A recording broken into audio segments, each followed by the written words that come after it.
Welcome back. All right, I want to talk about contending teams, and just to make sure I'm not jinxing anybody, I thought I'd throw on my Four Nations hoodie for Sweden. This was on sale on the NHL site. I was like, you know what? I think it was like $40. I was like, for $40, sure. For $40, I'll wear a Sweden hoodie, and who knows? Maybe someday we'll take a trip in that direction. Plus, our son is going on a trip to Europe today, so I thought, hey, I might as well wear a European hoodie for this video, where we're talking about contending teams.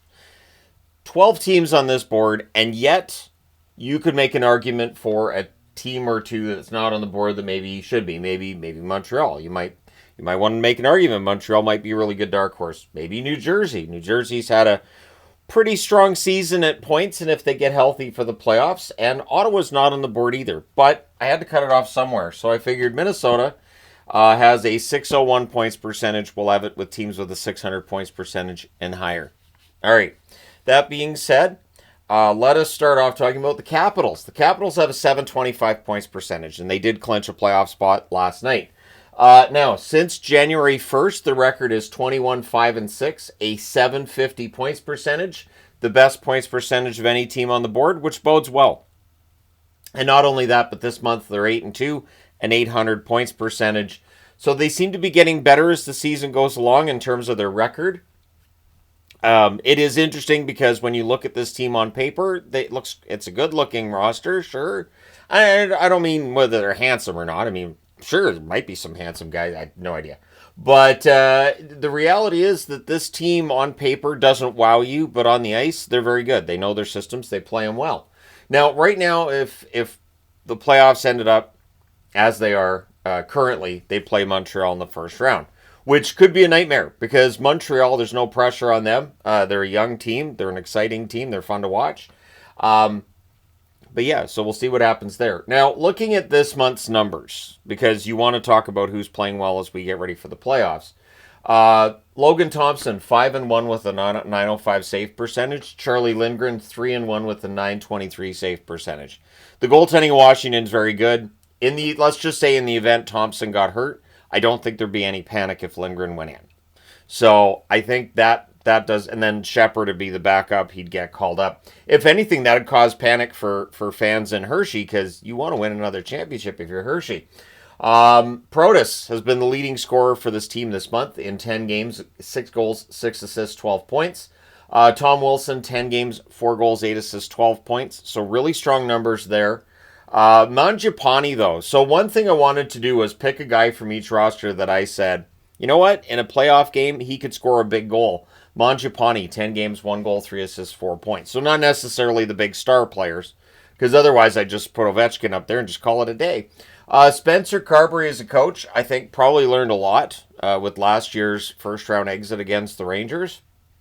And so look for them to be a heck of a lot better in the playoffs this year. Plus, they're a better team than last year. Of course, they won the Stanley Cup in 2018. Washington has not won a series since 2018. There should be some hunger there. And, yeah, they should be very entertaining to watch. So I do think they have decent odds. All right, Winnipeg. Winnipeg is a 714 points percentage overall. Now, since January 1st, they're 21-7-3, a 726 points percentage. And this month, they're 6-3-1, so that's a 650 points percentage. And there's been a little bit of concern about the Winnipeg Jets that I've seen media-wise. As Jets fans, you can let me know if there's concern on your side. Currently, they would play St. Louis in the first round. I would think that should be concerning because St. Louis has been playing really, really well recently, and they look primed to maybe score an upset. Plus, the last time that St. Louis played Winnipeg in the playoffs, 2019. So there are definitely, I would think, some concerns there if you're Winnipeg, but they should win that series. They should. Now, Hellebuck's 4-3-1 this month with a 909 save percentage. The question of whether or not he's getting overplayed might be out there. Comrie's 2-0 with a 946 save percentage. In the event that Hellebuck were to get hurt, that could be just catastrophic. While Comrie's numbers are better with a small sample size this month, we know Hellebuck's the guy. And if anything happened to Hellebuck. So that's a big difference to me, is that if Logan Thompson got hurt for the Caps, they can still go with Lindgren. and probably have a lot of confidence there. Lindgren's been the starter before. But if anything happened to Hellebuck, I think that would just derail everything for Winnipeg. Kyle Connor is Winnipeg's leading scorer this month. 10 games, 6 goals, 7 assists, 13 points. Mark Scheifele, point per game. 10 games, 2 goals, 8 assists, 10 points. It's what Scheifele does. And then Nemesnikov is the one that I would pick if it's going to be a big goal in a playoff game from somebody you don't expect. 10 games, 1 goal, 3 assists, 4 points. Scott Arniel behind the bench. Not a lot of playoff experience as a head coach there. However, Arniel's done quite a good job with Winnipeg Jets. The one concern I would have is, did they peak earlier in the season? And now are we seeing this team kind of coming back to earth a little bit? That might be a bit of a concern, but really, Winnipeg doesn't have an excuse that I can tell if they don't go really far in the playoffs this year. Depth up front, depth on the blue line, excellent goaltending, everything's lined up. If the Jets are going to go on a run, I would think it has to be now. All right, Dallas, 662 points percentage. Third overall in the NHL. Since the 1st of January, 21, 8-3, a 703 points percentage. Since the 1st of March, 5-2-2 record, 667 points percentage. Or as people tell me, Dallas sucks. They never win. So, yeah. It's weird. I think at this point, I think it's just Dallas isn't wowing people the way that they were expected to. So they're kind of like, Dallas is overrated now. All right. But the points tell you they're doing pretty well. Now, round one, of course, would be against Colorado. And that is potentially an explosive series between two teams that match up really, really well on paper. Now, Ottinger has started to have some struggles. 3-2-1 this month with an 883 points percentage. Casey DeSmith's been excellent. 2-0-1 with a 933 points percentage. That being said, in the event that Jake Ottinger were to get hurt, DeSmith, as a starter, might not really terrify opponents, although DeSmith's had a good season. And he's the kind of goaltender that historically we could see a run with. Sometimes you get that where a backup goaltender goes on a bit of a run in the playoffs. Rope Hintz has been their leading scorer this month. 7 games, 2 goals, 10 assists, 12 points. Wyatt Johnston, 9 games, 7 goals, 3 assists, 10 points. And in terms of another player to put on the board, it kind of had to be Mikko. Mikko Rantanen, 6 games with Dallas, 2 goals, 2 assists, 4 points. He's not wowing at this stage, but in a series against Colorado, I mean, right? Like, so it kind of, you would think, if, Game 7 overtime, Rantanen with the winner, I could see that. Pete DeBoer is coach, excellent coach, and if we get to a Game 7, he's very good in Game 7s. So his Game 7 record is fantastic, and that's something that Dallas is gonna hope continues this season should they go to Game 7s. And I'm saying multiple because I'd like to see Dallas go on a bit of a run again. That being said, no idea if it's actually going to take place. All right. Carolina, 647 points percentage overall for Carolina, but they're getting better. Their numbers are getting better. Since the 1st of January, 29-7. That's a 677 points percentage. This month, they're 8-1, 889 points percentage, which is better than any other team on the board. So, yeah, they're playing pretty well. And either goaltender is fine. They're in a 1A, 1B situation where either goaltender's fine. Kochetkov, 4-0 with a 960 save percentage. Freddie Anderson, 4-1 with a 938 save percentage. Those numbers are excellent. Aho's been their leading scorer this month. 9 games, 5 goals, 3 assists, 8 points. Jarvis, 9 games, 4 goals, 2 assists, 6 points. And in a playoff series, and they're going to be against New Jersey in the first round, barring something insane happening between now and when the playoffs start, I think Stankoven is the guy to watch. And I talk about Stankoven a lot, but in Carolina, 5 games, 1 goal, 1 assist, 2 points. Playoff time, though, he's going to be a playoff star, I think. Brendan Moore behind the bench. We all know what Brendan Moore brings. And for Carolina, the expectations are pretty high. I think they're pretty high, and they should be. This is a team that really does play quite well. They're usually really good in the second half of the season. They were last year. Last year, from January 1st until the start of the playoffs, they had the best record in the NHL and then just weren't able to get over the hump come playoff time. If they're going to do it, it might have to be this year because things could change dramatically this offseason with the salary cap going up and some of the contracts that are expiring. And we could see a lot of wheeling and dealing this summer. All right. That being said, though, you guys can let me know which of the teams on the board too you're most concerned with for your team to play against, or least concerned with too. Let me know all that kind of stuff. All right. Vegas, because there's no wrong answers with this, I don't think, but tell me why I'm wrong. Vegas, 647 points percentage for them as well. Now, since the 1st of January, 15, 11, and 5 record, 565 points percentage. It has to be concerning. Vegas has won less than half of their games since January 1st. And since the 1st of March, they're 5-2-2, which is 667 points percentage. But it's 5 wins in 9 games. So the one thing with them is they get Minnesota in the first round. Minnesota's got some major holes on that roster right now because of injury. And so Vegas may very well be able to get through that first round. What happens in the second round, we'll see. Aiden Hill, 4-1-1 with a 931 save percentage this month. Samsonov, 1-1-1 with a 909 save percentage. Been talking about goaltenders, so we'll do that again here with Vegas, and I'll do it with all 12. But Aiden Hill, if he was to get hurt and Samsonov, I would think there'd be some level of concern. Hill's definitely the starter in Vegas. Eichel's been their leading scorer this month. I'm not surprised either. 9 games, 2 goals, 10 assists, 12 points. Dorofeev, coming off that hat trick last night. 9 games, 6 goals, 3 assists, 9 points. Dorofeev is a very good player, and the goal scoring has caught up with what our eyes were telling us a couple years ago. Kolasar. Kolasar's my pick for a Vegas player that gets a big goal in a big game. 9 games, just 2 assists this month, but he's had career highs this year offensively, and he's a guy that plays a very physical style, but he can play as well, and I wouldn't be surprised to see him in a Game 7 situation getting a big goal.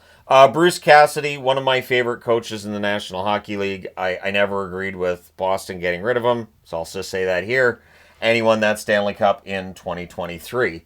So they want to have another Stanley Cup in Vegas. We'll see. The numbers are not trending in their favor.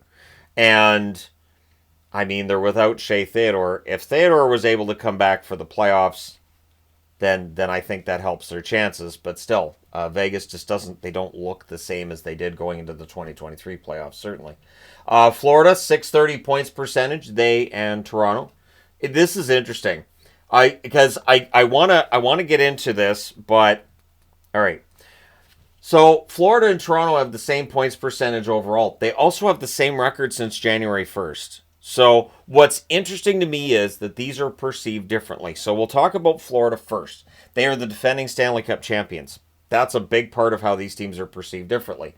So 630 points percentage for Florida, 19-11-1 record since January 1st, which is a 629 points percentage. There's some consistency.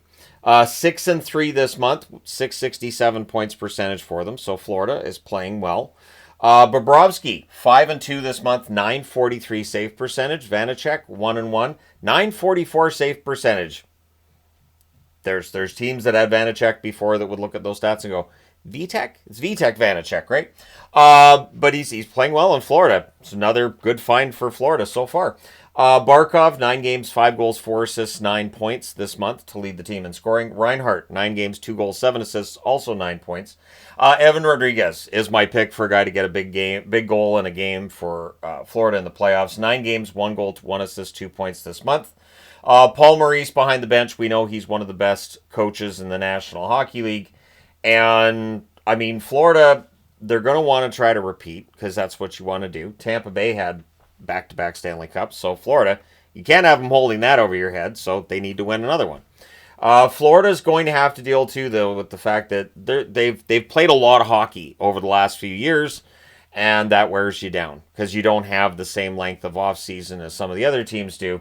And so maybe some of those bumps and bruises and injuries didn't quite heal up as well as they might have if you got eliminated in the first round, rather than being silly and just winning yourself the Stanley Cup. But Florida does have a very good chance of repeating this year. They're still, top 6 in points percentage, again tied with Toronto, and I think the expectations are pretty high. Now in the first round, Florida gets Ottawa if things stay the way they are now, and that would be Tkachuk versus Tkachuk potentially, because Matthew Tkachuk's been out with injury for Florida. So they're putting up these numbers with some key injuries going on. If Florida gets healthy for the playoffs, Look out. Meanwhile, Toronto. So let's discuss Toronto. 630 points percentage, same. Since January 1st, 19-11-1 record, 629 points percentage, same. And yet, if I ask people, if I said, so which teams played better this year, Florida or Toronto, most people are going to say Florida. There you are.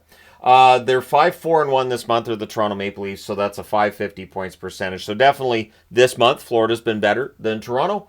However, the first round matchup for Toronto is Tampa, which upsets some people, I know. But if you look at points percentage, 1, 2, so that's 6.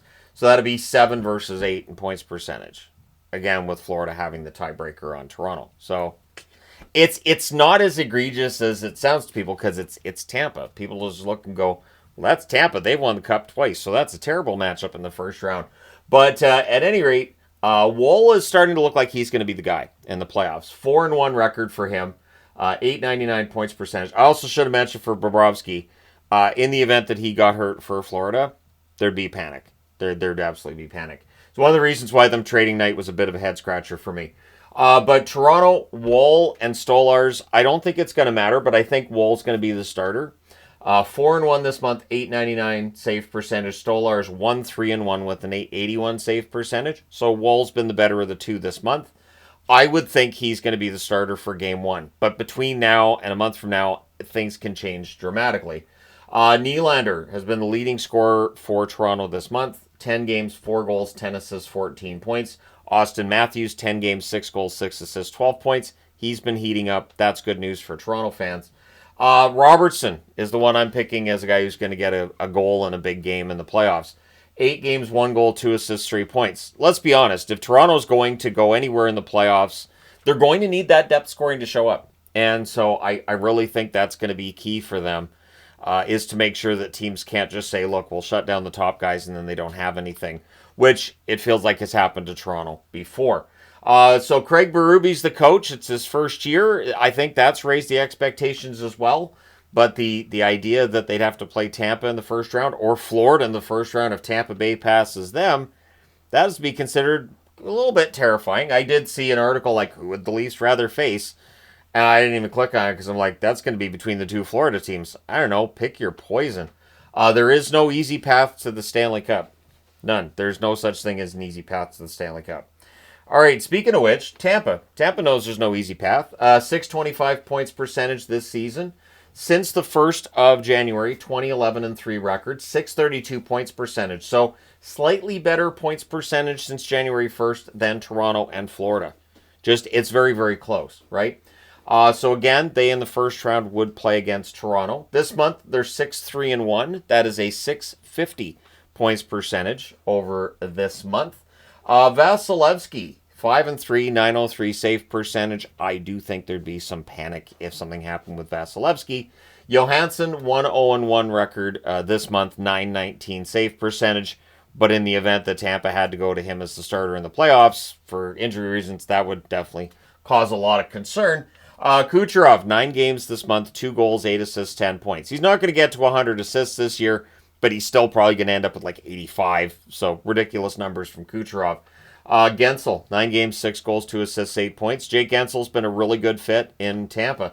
And Bjorkstrand's my pick for the guy who could get a goal in a big playoff game. 1 goal in 7 games so far this month with Tampa. And of course, John Cooper, the best coach that has never won the Jack Adams since the Jack Adams came into existence. I don't know that there'd be much argument about that either. I guess that's a video that I can do at some point in time. But the reality is just because everybody expects Tampa to be good, and then Tampa's good, so the coach doesn't get a lot of consideration. I know it's a flawed system, isn't it?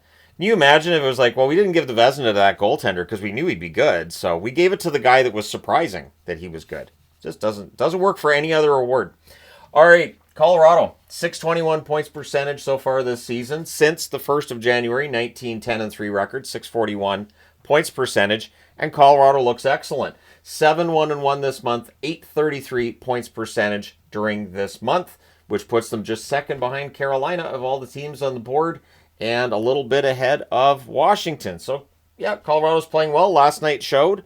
They come off of a lackluster game against the Leafs. Well, I mean, it was stolen from them against the Leafs by Woll. But then they go into Ottawa and they steamroll the Sens. So that's how Colorado rolls, I guess. over Ottawa. But they would, of course, play Dallas in the first round, which should be fantastic, as I mentioned earlier. This month, Wedgwood's 5-0 with a 939 save percentage. I don't think he's going to threaten the role of Blackwood as the starter, but Blackwood's 2-1-1 with a 904 save percentage. That could be interesting. And it does mean that I don't think there'd be like panic. Not only that, but I mean, Colorado's had goalies get hurt in the playoffs before. So, yeah, I think they'll be fine. McKinnon, 9 games this month, 5 goals, 9 assists, 14 points. Makar, also 14 points in 9 games, although he got there via 4 goals and 10 assists as he gets ready for another Norris Trophy. Kivi Ranta, because you've got Rantanen here against Colorado. It's Kivi Ranta against Dallas. Kivi Ranta had some big goals. Well, had at least one really big goal we know in the history of the Dallas Stars. And he's got 5 goals this month in 9 games. So Kivi Ranta's getting ready for the playoffs. And Jared Bednar as coach. We know how good Bednar is. And, of course, a 2022 Stanley Cup is something to highlight for Colorado as well. And it is interesting because there's almost every Stanley Cup champ. St. Louis isn't on the board. They were the 2019 Cup winner. But 2018, 2020, 2021, 2022, 2023, 2024. And, of course, before 2018... it's Pittsburgh. Pittsburgh's not on the board because they're not in the playoffs. It'd be silly to put them on the board. I don't think I could make an argument for how Pittsburgh would win the Cup this year. Not without it being ridiculous and involving me being on the phone to Gary Bettman and maybe some talk of the War of 1812, that kind of thing. All right, L.A. Yeah, L.A. 619 points percentage currently for the L.A. Kings. Pause for a sneezing fit because you guys don't need to hear that. But yeah, 619 points percentage for L.A., since the 1st of January, 16-11-4 record, 581 points percentage. This month, LA is 6-3-1, so they have a 650 points percentage this month. And the first round matchup for LA would be Edmonton.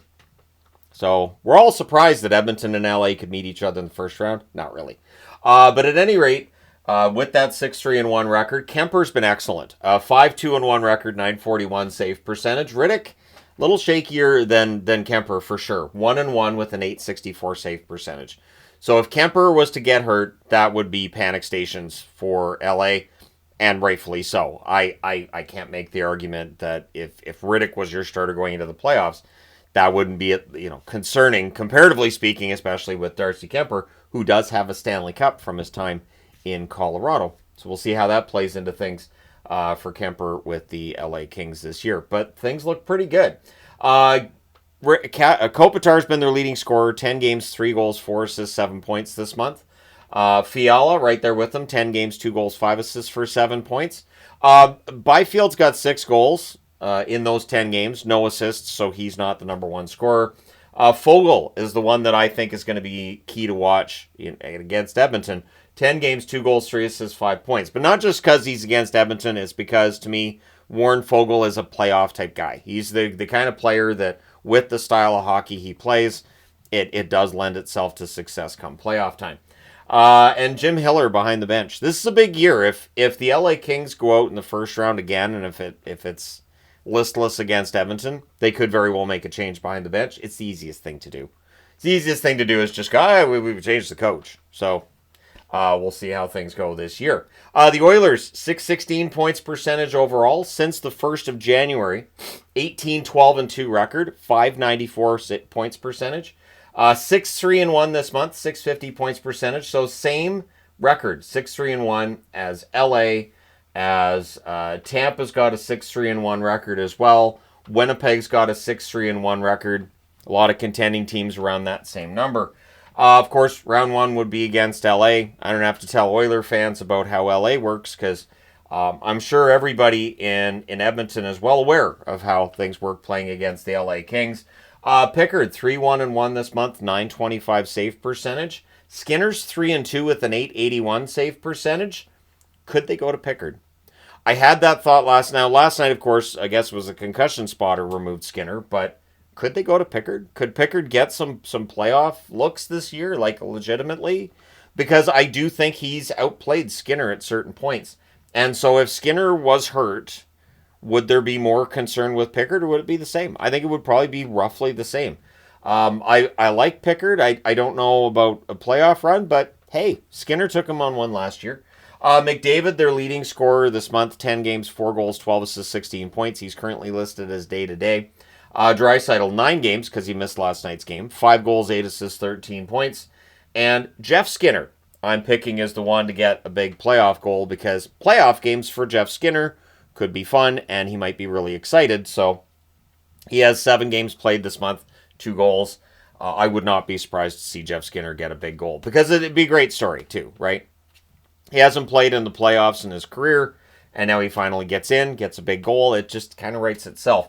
Chris Knobloch, of course, behind the bench. We know how good a coach he can be. He got them all the way to the final last year, and anything less than that, I don't think fans are going to be overly happy with anything less than that, to be honest. So the Oilers are going to be one to watch. I don't know right now if I would qualify them as like a big threat to some of these teams on this board if they meet them in the playoffs. But they surprised some people last year, so you never know. They didn't win the division last year, and they still went on a run all the way to the finals. So even if they don't end up catching Vegas, they could still go on a nice little run there. So we shall see. We'll find out soon, right?